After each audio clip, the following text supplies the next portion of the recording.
J'ai programmé pendant vraiment de nombreuses années, environ 15 ans.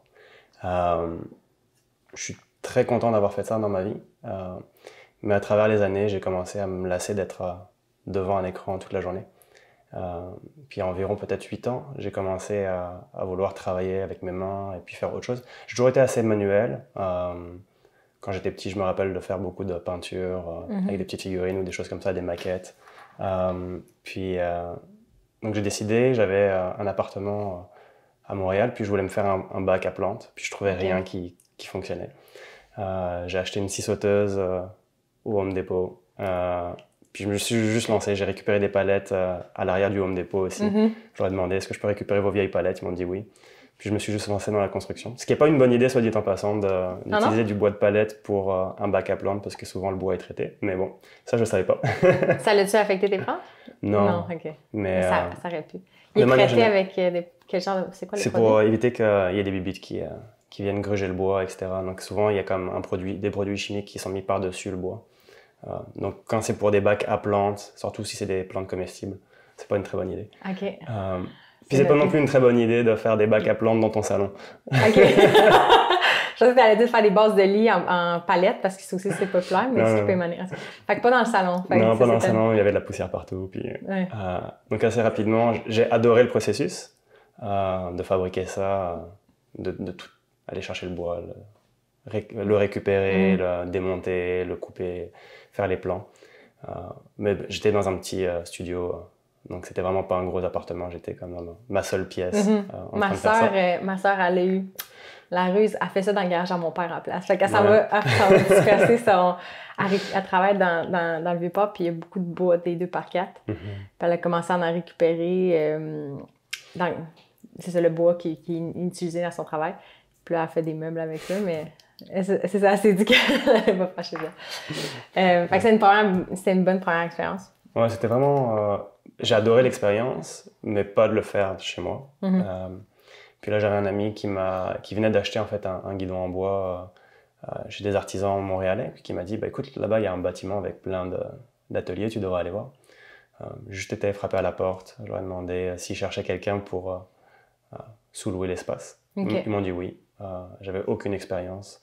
Je leur ai dit que j'avais aucune expérience, mais que j'étais quand même pas tenteux, puis que j'apprenais vite.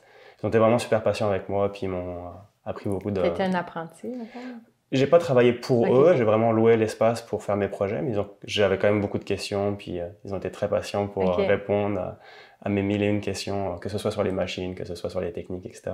Puis c'est vraiment comme ça que j'ai appris, en plus des vidéos YouTube, puis des lectures, de voir comment les autres construisent. Et, donc au début, ça a été vraiment quelque chose en parallèle de l'informatique. J'y allais quand j'avais du temps à côté, les soirs, les fins de semaine. Puis j'avais quelques petits projets que je faisais pour moi principalement. Pendant de nombreuses années, j'ai pas fait de commercial, j'ai pas fait de contrat pour des gens. C'était vraiment plus pour apprendre, puis pour faire des choses pour moi ou pour les amis. Puis éventuellement, c'est devenu de plus en plus présent dans ma vie. J'ai commencé à faire quelques contrats. Et les deux activités se sont croisées en fait. Pendant qu'une prenait de moins en moins de place, l'autre en prenait de plus en plus. Et la création en tant que telle était très plaisante, mais j'ai réalisé que dans le processus de création, il y a beaucoup de temps qui était passé sur un ordinateur au final. Même avec les bénisseries? Oui, il y avait beaucoup de faire les plans, faire de la conception 3D, faire de la recherche, etc. Et c'est une amie qui m'a demandé de réparer un meuble la première fois. Elle avait un très beau meuble qu'elle avait ramassé dans la rue en teck, vraiment magnifique. Je ne sais pas pourquoi les gens avaient jeté ça, mais il y avait une des traverses qui était brisée. Donc elle me l'a donné, puis j'ai adoré la recherche de trouver l'essence de bois, le morceau qui allait fonctionner vraiment bien, de le travailler, de le tailler, de respecter les techniques originales. Et en fait, ce qui s'est passé sur ce projet-ci, c'est que j'ai réalisé à quel point le fait d'avoir des contraintes dans le processus créatif était extrêmement plaisant pour moi. En fait, il y avait beaucoup plus de créativité pour moi dans les contraintes que quand j'arrive sur une feuille blanche et puis que je dois dessiner un meuble au complet. Que tu as trouvé le sens du meuble ou Exactement. À partir de rien. Et puis je peux commencer à travailler dans la matière directement. Quand j'ai un meuble devant moi, je regarde le meuble, puis le meuble a toute son histoire. Il a une manière avec laquelle il a été fabriqué. Il y a des techniques, on voit même les réparations des personnes qui sont passées avant nous. Donc on travaille avec toutes ces contraintes-là. On ne peut pas juste arriver et faire n'importe quoi. On ne peut pas prendre une table et la transformer en fauteuil. Ça ne marche pas. Il y a quand même... Puis on peut encore. Oui, c'est ça. Mais ça ne sera plus la table. Ouais. Et souvent sur les meubles comme des commodes, par exemple, aussi, il y a toute une structure. Mais des fois, par exemple, un tiroir est brisé, puis on ne va pas le remplacer, mais on va essayer de trouver. On peut faire des étagères. Des fois, on peut prendre des commodes et les transformer en meubles à vanité. C'est pas l'essentiel de ce qu'on fait, la transformation. Souvent, on garde l'usage premier du meuble. Mais ça arrive aussi. Donc, c'est vraiment cette relation avec un objet qui est déjà existant, puis qui a déjà quelque chose à raconter, qui m'a vraiment beaucoup plus que je pensais.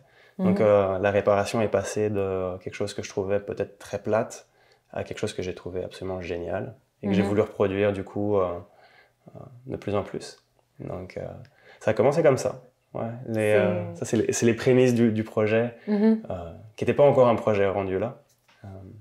Je trouve ça fascinant. On dirait que tu me fais réaliser comment j'aurais pas pensé que créer un meuble nouveau, ça, comme tu dis, des fois, la première étape, ça va être d'être devant un écran, tandis que là, il y a une interaction entre quelque chose qui existe déjà puis une histoire, comme tu dis. Merci d'être avec nous. Moi, c'est Vincent. Je suis normalement derrière la caméra. Si vous voulez faire partie du mouvement et apprendre avec nous comment améliorer le quotidien, venez nous rejoindre dans le Club Renard. C'est la meilleure façon de contribuer à la mission de Renard, puis vous allez avoir accès à plein de contenus bonus. Venez nous rejoindre au renard.ca/club. À bientôt!